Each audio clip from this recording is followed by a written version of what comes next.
মন খারাপ তোমার? না। তাহলে কাঁদতেছো যে? কই কাঁদতেছি? আমি কি বাচ্চা নাকি যে কাঁদবো? ম্যাচিউরড হয়ে গেছি আমি, এখন আর কাঁদি না আমি। আচ্ছা চলো তোমাকে তাহলে আমার একটা সিক্রেট জায়গায় নিয়ে যাই। কোথায়? চলো তো আগে। এখানে চোখ বন্ধ করে একটা লম্বা নিঃশ্বাস নাও। ট্রাস্ট মি, একবার ট্রাই করেই দেখো।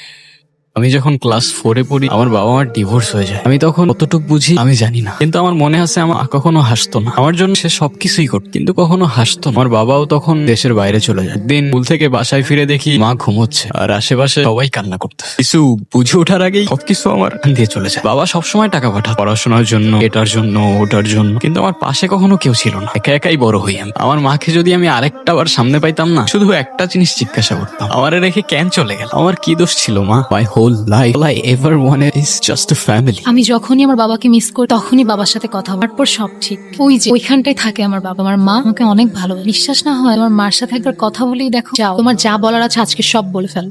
মা, অনেকদিন পর। কেমন আছো মা? আমি ভালো আছি, বড় হয়ে গেছি না, এখন আর কাঁদি না আগের মতো। তোমাকে একটা কথা বলি, আই লাভ ইউ মা। আমি তোমাকে অনেক বেশি ভালোবাসি আর অনেক বেশি মিস করি।